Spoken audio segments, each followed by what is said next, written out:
اللي حصل ده، انا كنت بموت. حسيت ان دي النهاية. الارض كانت بتتهز.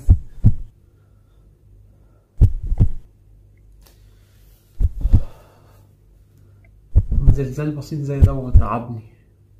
واليوم القيامة هعمل ايه؟ اللي حصل ده رحمة مش نهاية. ربنا بيذكرك بيوم مفهوش رجوع. قال تعالى: يا أيها الناس اتقوا ربكم إن زلزلة الساعة شيء عظيم، يوم ترونها تذهل كل مرضعة عما أرضعت، وتضع كل ذات حمل حملها، وترى الناس سكارى وما هم بسكارى ولكن عذاب الله شديد. ربنا بيحذرنا من يوم القيامة وبيوصف قد ايه هيكون مرعب عشان نخاف ونرجع له ونتوب قبل ما يفوت الأوان. الآية دي كلها جرس إنذار للبشرية كلها. استعد، استعد، اليوم مفيهوش فيه رجوع. مش مستعد. بفكر في الدنيا بس، مفكرش في الآخرة. كنت نايم، زلزال بسيط صحاني.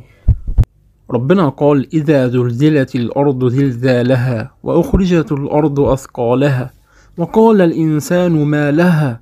هيجي اليوم اللي الأرض هتتكلم فيه وتقول كل اللي حصل عليها، كل خطوة، كل نظرة، كل ذنب. يومئذ تحدث أخبارها. والنبي قال: تؤدي الأرض أخبارها. قال: أتدرون ما أخبارها؟ قالوا: الله ورسوله أعلم.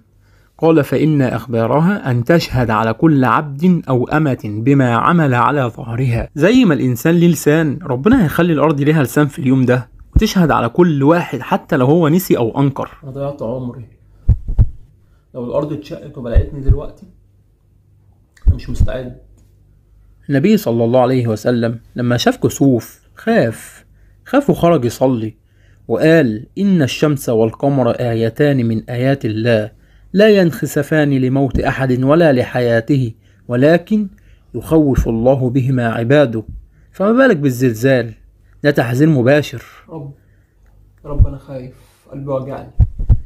يا رب رجعني. اللي شاف الموت بعينه ما ينفعش يرجع للدنيا زي ما كان.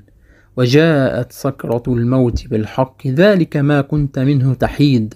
الآية ديت بتفكرنا إن الموت جاي ومهما حاولنا نهرب أو ننشغل اللحظة دي هتوصل. فلازم نستعد ليها بالطاعة والتوبة، لأنها بداية النهاية في الدنيا وبداية الحساب في الآخرة.